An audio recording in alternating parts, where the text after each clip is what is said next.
She texted, "I told my parents you earned $200,000. Don't correct them at dinner. I made $55,000 as a social worker." At dinner, I smiled and told her parents exactly what I did and earned. Her father leaned forward and said, "I respect that more than any salary." Her mother's face when she realized her plan had completely backfired. I, 28 male, am a licensed clinical social worker down in Texas. My days basically consist of managing high-risk foster youth placements, navigating broken systems, and trying to keep kids safe. It is exhausting, emotionally draining work, but it is also the only thing I have ever wanted to do.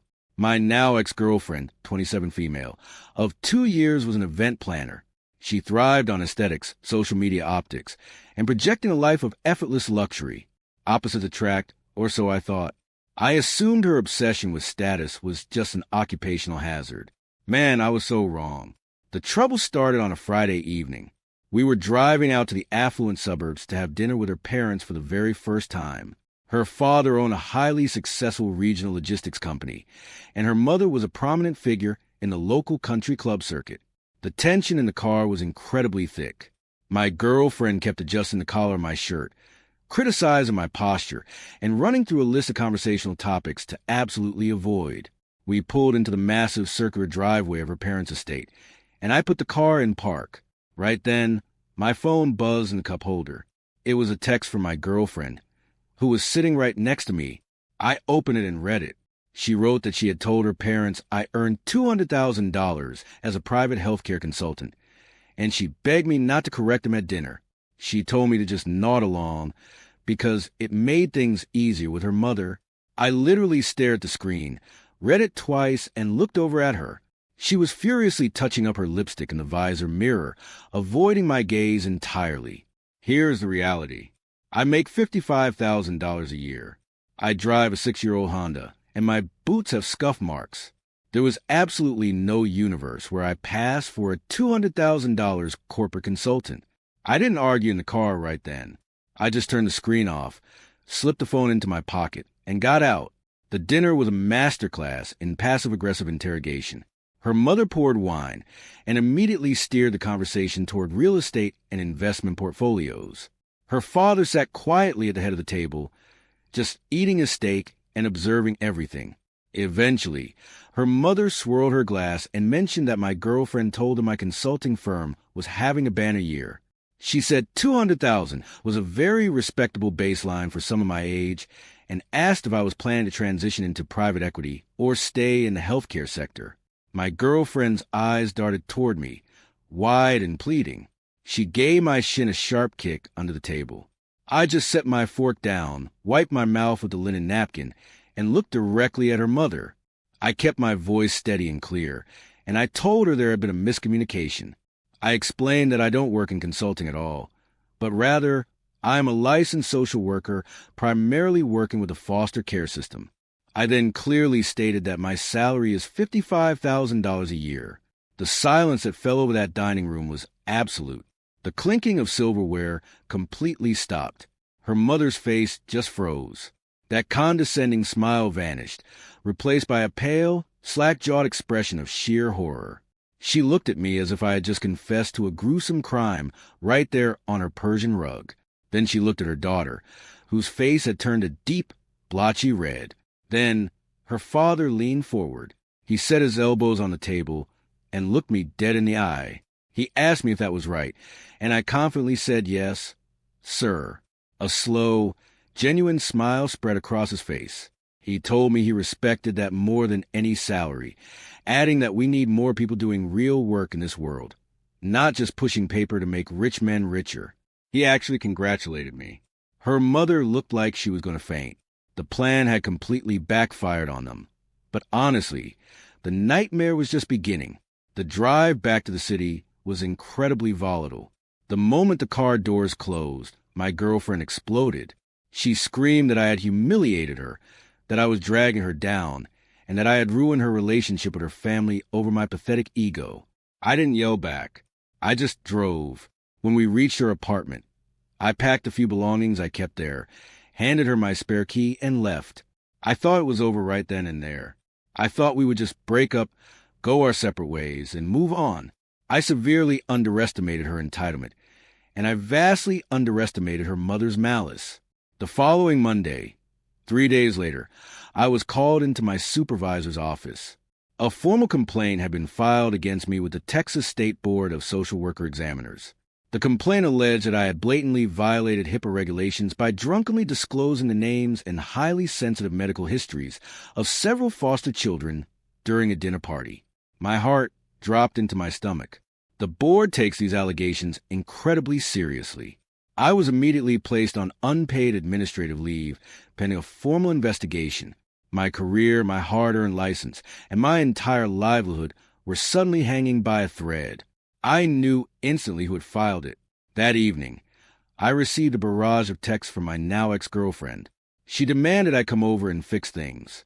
She brazenly told me that if I apologized to her mother and agreed to follow their rules, the complaint might just magically disappear.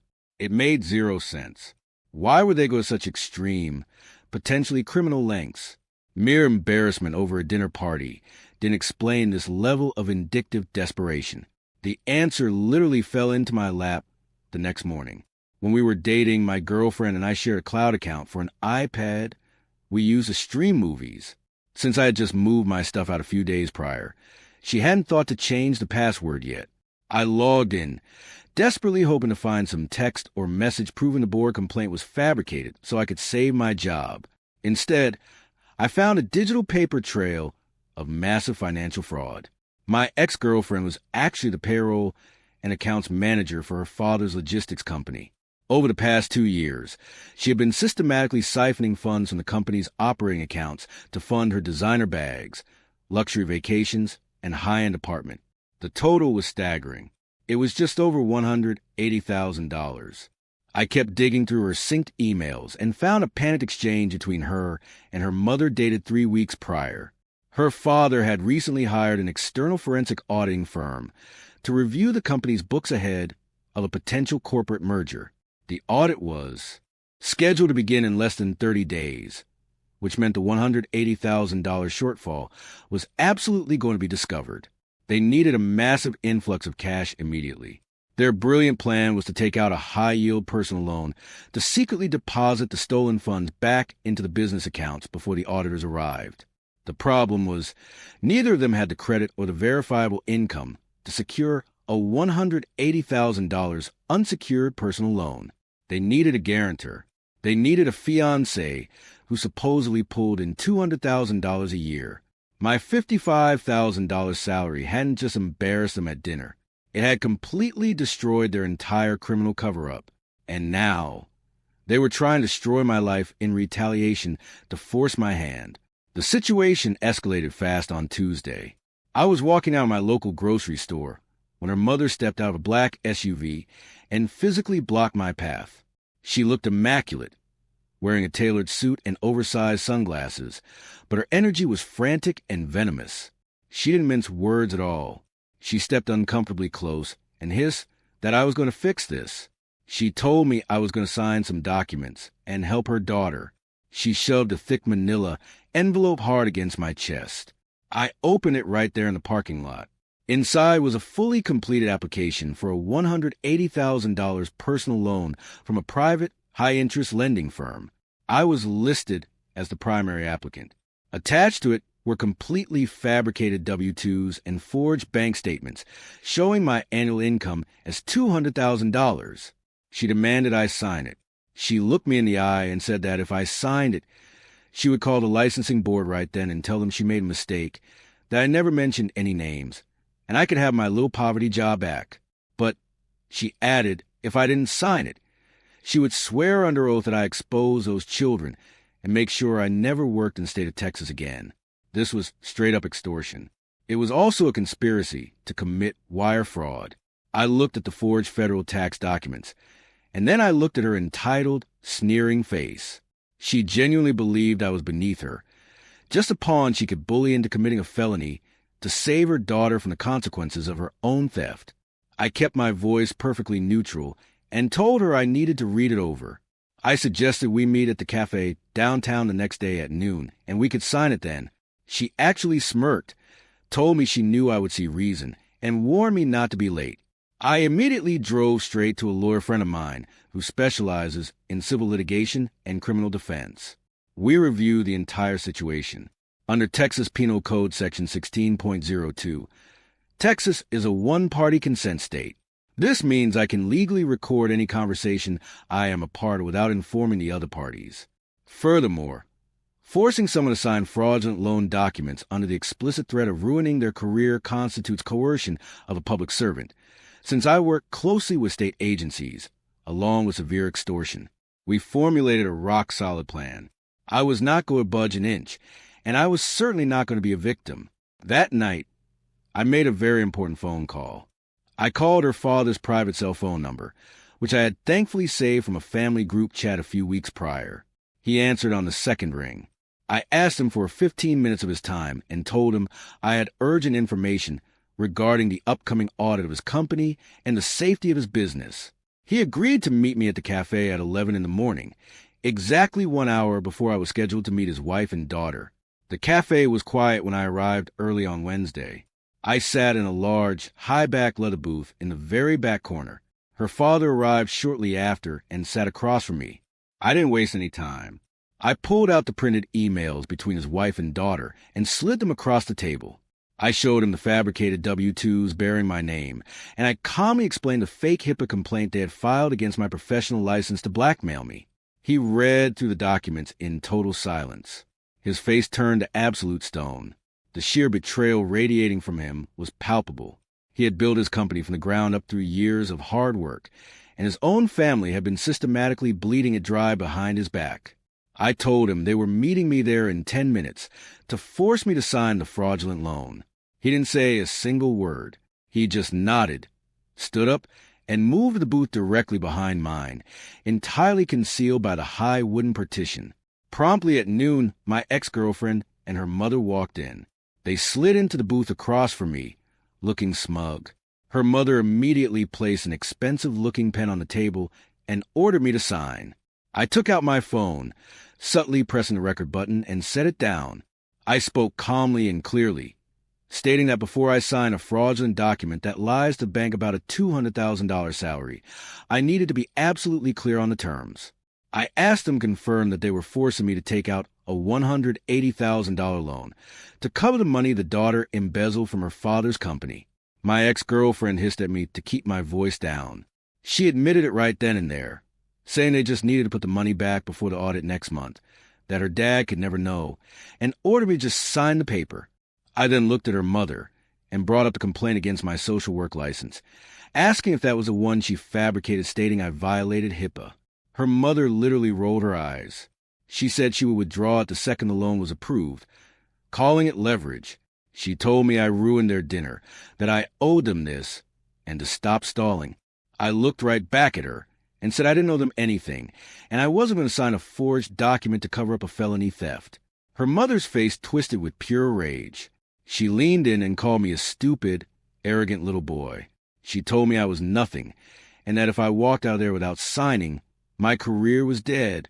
She promised to bury me in legal fees and personally ensure my life was a living hell. Right at that exact moment, a chair scraped violently against the hardwood floor behind us. Her father stepped around the wooden partition. The blood instantly drained from my ex-girlfriend's face. She looked like she had seen a ghost.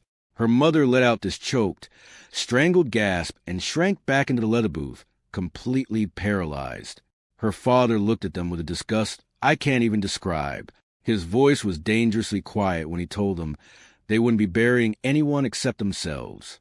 The fallout was incredibly swift and absolutely devastating.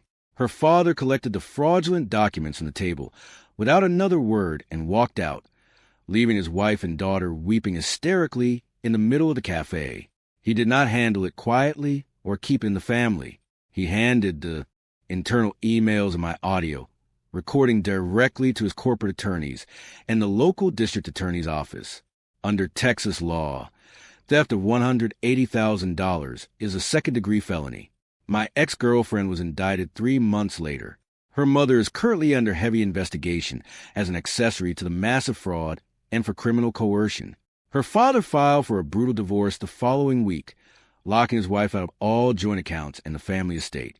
They lost the stolen money, their high society status, their fancy country club memberships, and quite frankly, their freedom. As for me, I submitted a clean audio recording directly to the State Board of Social Worker Examiners. The investigator listened to the mother, clearly admitting she completely fabricated the HIPAA violation to blackmail me. The case against me was immediately dismissed, my record was cleared, and I was fully reinstated with back pay for the time I missed. I am back at work now, focusing on my kids and doing what I love. The foster system is still broken, and the days are still incredibly long and taxing, but I sleep perfectly fine at night, knowing I stood my ground. If you want to learn how to expertly destroy an entitled family's criminal empire using nothing but a $55,000 salary and a smartphone microphone, hit that subscribe button.